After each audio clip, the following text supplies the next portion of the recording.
Hello viewers, আসসালামু আলাইকুম। আমি আবারও আপনাদের সাথে চলে আসলাম একটি রিকোয়েস্টেড রেসিপি শেয়ার করার জন্য। আর সেটা হলো চুলায় তৈরি নান রুটির রেসিপি।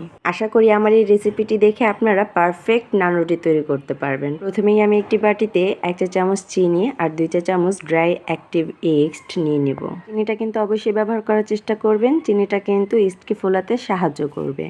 আর সাথে হাফ কাপের মতো কুসুম গরম পানি। এখানে কিন্তু খুবই খেয়াল রাখতে হবে, পানিটা কিন্তু গরম হওয়া যাবে না, আবার ঠান্ডাও হওয়া যাবে না, তাহলে ইস্টটা ফুলবে না। এটাকে এখন চাপা দিয়ে রেখে দিব, ফিরে আসবো 15 মিনিট পর। এখন আমি একটি মিক্সিং বলে 3 কাপের মতো ময়দা নিয়ে নিচ্ছি। এখন 15 মিনিট পরে আমার ইস্টটা ফুলে এরকম হয়ে গিয়েছে। সাথে আমি 1 চা চামচ লবণ দিয়ে দিব ময়দার মধ্যে। আপনারা অবশ্যই আমার পরিমাপগুলোকে একটু ফলো করার চেষ্টা করবেন, তাহলে একদম পারফেক্ট নান রুটি হবে।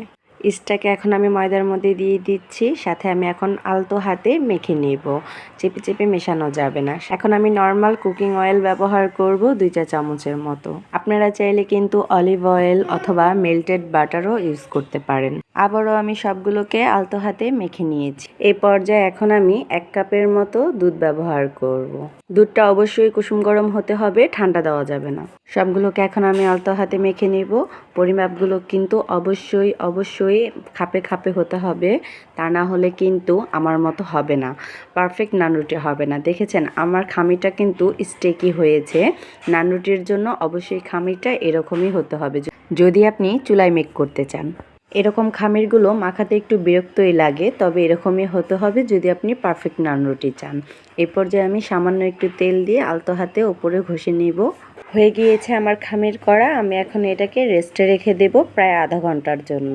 ফিরে আসছি আধা ঘন্টা পর। দেখতেই পাচ্ছেন আধা ঘন্টা পর আমার খামিটা কিন্তু ফুলে ডাবল হয়ে গিয়েছে, আর আমার খামিটা কিন্তু খুবই সফট হয়ে গিয়েছে।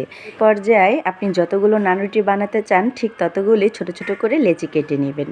এই যে দেখেন লেচি কেটে আমি এইভাবে হাতে করে টেনে টেনে গোল গোল করে লেচি করে নিচ্ছি। হয়ে গিয়েছে, এখন আমি এটাকে গোল গোল করে বেলে নেব। আমি আজকে আপনাদেরকে দুইভাবে দেখাবো, আপনারা যেভাবে খুশি সেভাবেই ট্রাই করে দেখতে পারেন। এতক্ষণ ধৈর্য সহকারে আমার সম্পূর্ণ ভিডিওটি দেখার জন্য আপনাদেরকে অসংখ্য ধন্যবাদ। অবশ্যই আমার ভিডিওগুলোতে লাইক কমেন্ট করে দিবেন। যদি আমার পেজটাকে আপনি এখনও ফলো করে না থাকেন তাহলে অবশ্যই আমার পেজটাকে ফলো করে আরও নতুন নতুন ভিডিও পাওয়ার জন্য অপেক্ষা করবেন। যদি আমার ভিডিওটিকে আপনি ইউটিউব থেকে দেখে থাকেন তাহলে অবশ্যই আমার চ্যানেলটাকে সাবস্ক্রাইব করে দিবেন।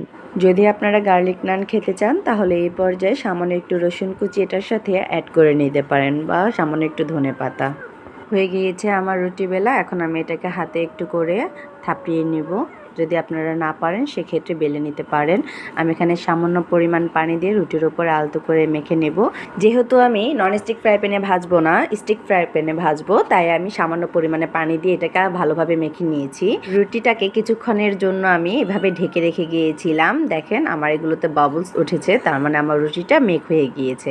এখন আমি উপরে সামান্য পরিমাণের অয়েল ব্রাশ করে নেব। অয়েল ব্রাশ করা হয়ে গেলে আমি তাওয়াটাকে চুলার ওপর উল্টিয়ে দিব। এতে করে তান্দুরি একটা স্মেল আসবে, খেতেও ভালো লাগবে। সবশেষে দেখেন আমার রুটিটাতে মাশাআল্লাহ কি সুন্দর কালার এসেছে। যদি আপনারাও চান এভাবেই করতে পারেন। আর এখন আমি আপনাদেরকে অন্য প্রসেসে নান রুটি বানানো দেখাবো। যদি আপনারা ওইভাবে বানাতে না পারেন তাহলে এইভাবে বাসায় যেভাবে রুটি বানাই সেভাবে আপনারা এভাবেকে গোল গোল করে বেলে নেবেন। বেলা শেষ হয়ে গেলে আপনারা ফ্রাই প্যানে, ননস্টিক ফ্রাই প্যানে রুটির মতো করেই ভেজে নেবেন, ব্যাস শেষ। যদি আমার ভিডিওটি দেখে আপনাদের ভালো লাগে অবশ্যই আমার ভিডিওগুলোতে আপনারা লাইক কমেন্ট করে দিবেন। জানেন তো আপনাদের লাইক কমেন্ট আমাকে নতুন ভিডিও বানাতে অনেক অনেক উৎসাহ যোগায়। এরপরে যদি আপনাদের অন্য কোনো রেসিপি জানার থাকে বা কোনো ভিডিও আপনাদের আশা থাকে অবশ্যই আমাকে কমেন্ট বক্সে জানাবেন, আমি আপনাদের সেই রেসিপিটা দেখানোর চেষ্টা করব। যদি আপনারা কেউ আমার এই ভিডিও দেখে বাসায় ট্রাই করে থাকেন অবশ্যই আমাকে কমেন্ট বক্সে জানাতে ভুলবেন না আপনাদের নান রুটিটি কি সত্যিকারই অর্থেই পারফেক্ট হয়েছে কিনা। সবাই ভালো থাকুন, সুস্থ থাকুন। আজকের মতো এই পর্যন্তই। আমি তানিয়া আপনাদের কাছ থেকে আজকের মতো বিদায় নিচ্ছি। আল্লাহ হাফিজ।